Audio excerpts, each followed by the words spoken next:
Okay, y'all, another cell phone. Maybe this time, this time I'll remember to turn it sideways so I can get that landscape view. But I'll be back to the land of the big computer here in the next couple of days. I'm at the outpost out here. I gotta hang out here for a couple of days. Look, House Democrats repeat demand for 1,000% excise tax on so-called assault weapons.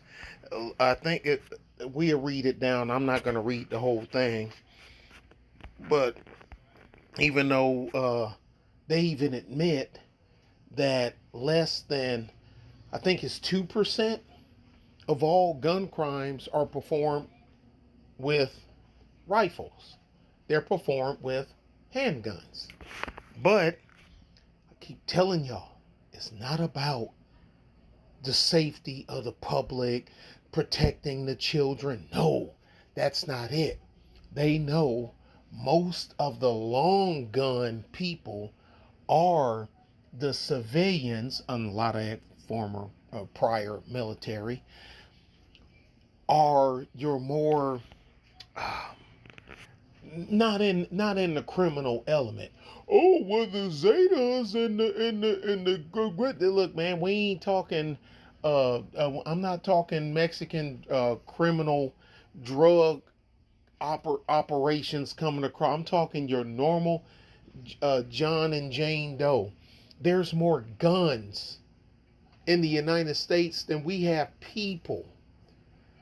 So if it was all about guns and guns just going crazy and killing people by themselves, there would be nobody left. There would be nobody left. When the gun population outnumbers the human population, every man, woman, and child in this country. Don't take my word for it. Look it up. Anti-gun Democrats on Capitol Hill are once again trying to make the price of modern sporting rifles and, quote, large capacity, close quote, magazines so costly that the average American hit hard by Bidenomics will find it difficult, if not impossible, to come up with the cash needed to purchase the most commonly sold rifles and ammunition magazines in the country. Look, the majority of people that want guns have guns, both legal and illegal. And I know, look, and I understand the legal component, but I understand the criminal element.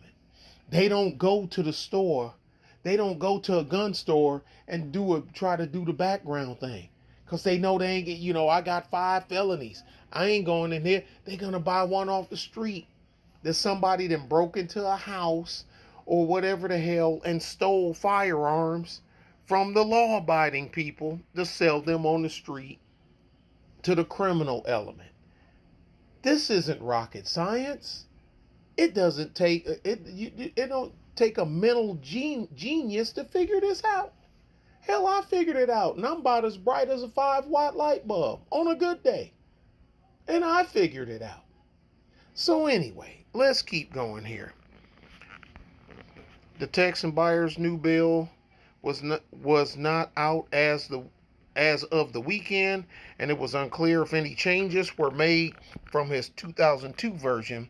His bill from last year imposed a tax on any magazine or related device that can accept more than 10 rounds of ammunition. Now, okay, you see where we going at now. Most of the late model poly guns accept 10 rounds or more. Like mine. I want to grab one of these magazines. 18 rounds. So that applies. So my Canic SFT pistol is considered an assault weapon. Got it. The same same 1,000% tax will be imposed on any semi-automatic assault weapon, even though there's no such thing. But anyway, well, semi-automatic, yes. Assault weapon, fabricated term. And they ain't letting it go. Thanks, Bill Clinton. Which last year's bill defined as a semi-automatic rifle or pistol with a fixed magazine of 10 rounds or more. What? Or that have other various features. Various features as in what? Under the rule, a weapon that normally costs $2K will force customers to pay more than $20K, and a change buyer argued last year could help curb the epidemic of gun violence. I don't see how. Ask them how. That's all you got to do. Ask them how. They can't tell you how. By keeping the weapons out of the hands of bad people. Criminals don't buy guns from gun stores. What part of that do you? And guess what, y'all? They know this. I'm telling you, the ultimate goal is to go after the guns that the law-abiding citizens have. So once we get them from you, then you won't be able to stand up against the government of which is what the Second Amendment is supposed to be about. Because the street criminal element, they're not going to stand up against the government. The government will run them over, and they still just be worrying about carjacking you for your car or breaking into your house. They want to make it to where you have to depend on them for protection. It's just that simple. Look all through history. Pick every country that once they disarmed the population, what happened in short order? Mass genocide. Gulags, mass genocide, killing their own people by the millions. Pick them. China, Russia, the original Czechoslovakia, the Russian steppes, Deutschland, Cambodia, the Khmer Rouge, Pol Pot. And I think Pol Pot died of old age, if I'm not mistaken. Ain't that something? Anyway, stop it thing. No, we're not copying anything. Congress must take action to stem the flood of weapons of war into American communities, which have taken a terrible toll in Uvalde, Buffalo, Tulsa, and too many other places. What the hell happened in Tulsa? I know about Buffalo, the dude that went in the grocery store, and I know about Uvalde. You know, when the cop drove right past the dude when he was walking across the yard, and then because remember I think I done one of the better breakdowns. Yeah, I'm a hyperextend my elbow, patting myself on the back on that one, and I didn't see anybody else do a breakdown of the weaponry that dude had and the dollar amount that stuff costs. Broke it down. Ammunition, magazines, firearm type, and their costs. And I went with base numbers, not the goosed up numbers, and say, where did he get the money to spend this? I'll put the links, because if you knew, you probably didn't see it. It's from my my defunct channel. I'll put the links. I'll put the links down so you can see them if you want to. I didn't see nobody else do it but me. But that's cool. Somebody else. Now, let me stop saying that, because I bet you somebody else done it and I just don't know nothing else about it. So I'll just say I didn't see it. Okay?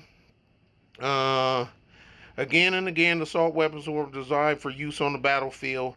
Have been used in mass shooting. Wrong. In schools. Wrong. Grocery stores. Wrong. Hospitals, churches, synagogue. Wrong. Because guess, they say that because they know the average person don't know any difference. There is not a standing army on the planet. There's not a conscript army on the planet that is issued AR-15s for their standard weapon. It don't exist. Well, it looks the same. Okay, a V6 Mustang has the same body style as a V8 Cobra Mustang. What are you talking about? The hood's the same. The door's the same. The back window's the same. What are you talking about? The floor plan is the same. Floor pan, excuse me. The firewall is, yeah, but the engine's different. And the transmission. AR-15 is not an M4, it's not an M16. It is not.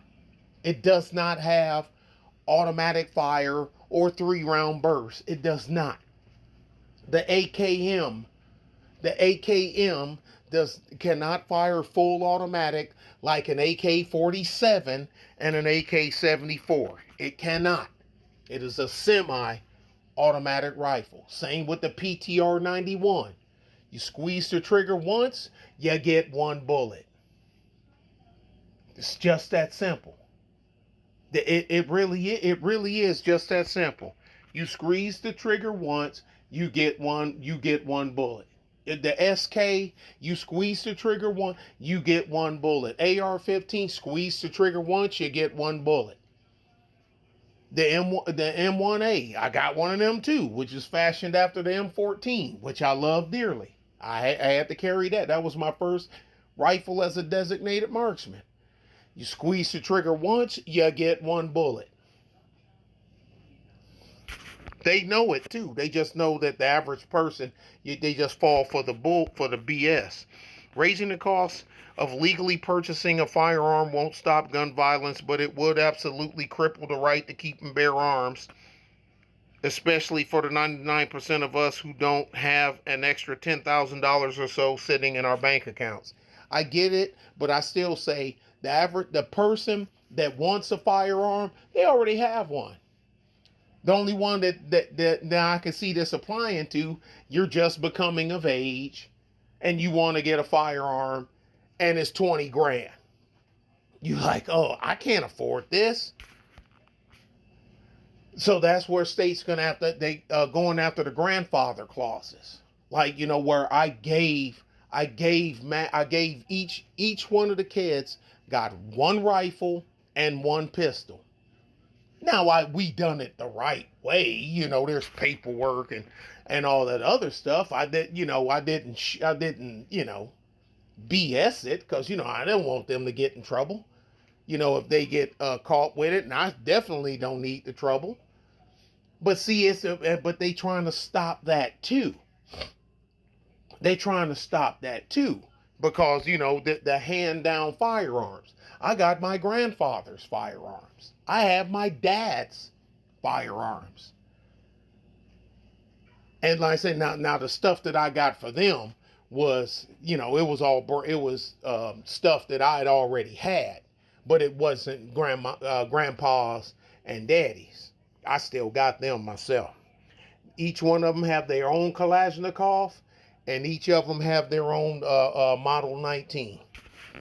And yes, they've been to the range with me plenty of times.